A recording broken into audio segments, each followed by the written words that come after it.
pergunta, enfim. Essa é a ideia aqui. Abordagem inicial. O que a gente faz quando recebe um paciente com suspeita ou com diagnóstico de AVC? Já ficou essa primeira lição aqui, que é um erro que nós temos que ativamente tentar evitar no nosso dia a dia. Desconfie muito de diagnósticos prévios. O paciente que já chega com aquele rótulo que teve um AVC, muito cuidado. A gente já viu que existem diagnósticos diferenciais que podem confundir demais.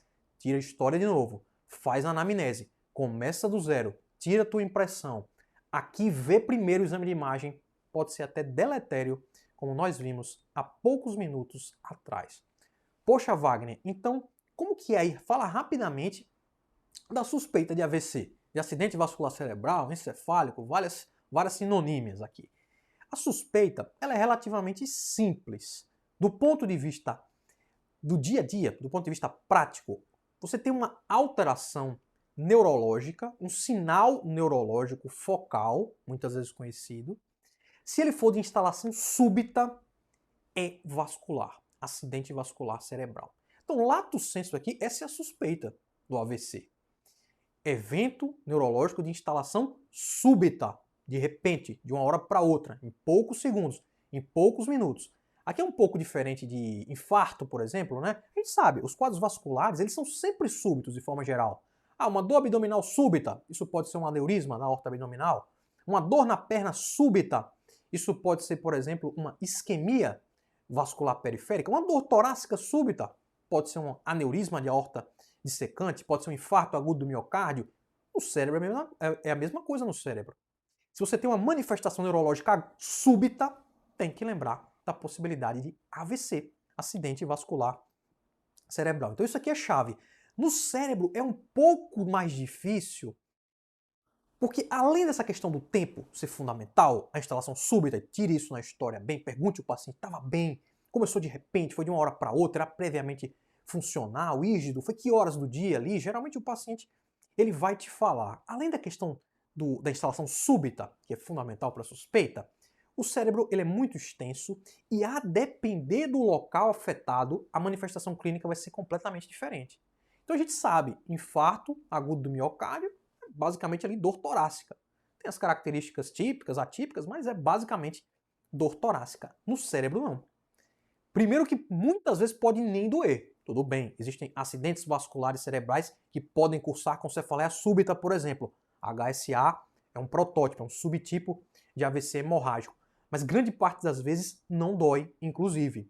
E aqui nós podemos ter fraqueza muscular, hemiparesia, alteração de linguagem, perda visual, perda de coordenação, vertigem. É muito ampla a possibilidade de apresentação de um AVC, dependendo da localização envolvida. Então, há necessidade de a gente ter esse conhecimento básico, pelo menos, das possibilidades topográficas que vêm de um AVC. Nível de consciência, alteração de nível de consciência é infrequente, pessoal. Então, isso é um sinal de alerta. A gente já viu. Pode acontecer, Wagner? Pode sim. AVC de tronco encefálico, AVC muito extenso, pode evoluir com alteração do nível de consciência, mas geralmente isso não é a regra. E olha esse mapa aqui. Lembrou aí da neuroanatomia? Não vamos fazer uma revisão extensa disso aqui.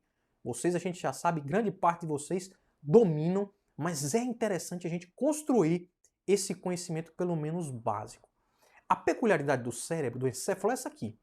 A depender da artéria afetada, a manifestação clínica ela é completamente diferente. Coração, você sabe, descendente anterior, circunflexa, mais ou menos ali tudo da dor torácica. Aqui não, aqui as possibilidades elas são quase que infinitas. Mas vamos aqui ver o mais comum na prática clínica. O que é mais comum na prática clínica? AVC, apresentação queixa motora, geralmente hemiparesia, e ou queixa de linguagem também, afasia ou disartria, perdão, isso é o mais comum. As variantes elas são amplas. Vamos lembrar aqui, recordar das principais artérias então afetadas no AVC isquêmico, que vai ser o foco principal da nossa discussão. Lembra da cerebral anterior? Olha a cerebral anterior aqui, que é uma artéria que irriga a porção que vai ser responsável pela motricidade e sensibilidade basicamente na perna. Então aqui a hemiparesia, a fraqueza, ela pode ter um predomínio crural. Ela pode ter essa apresentação clínica. É infrequente isso no dia a dia, mas pode acontecer. Pode estar associada também a outras manifestações cognitivas, como apatia, até mesmo incontinência urinária, pela localização. O que chama atenção é uma fraqueza com predomínio unilateral no membro inferior. Lembrar de cerebral anterior. Aqui, cerebral média, uma topografia muito comum no dia a dia, que tem diversas variantes, a depender do ramo que é afetado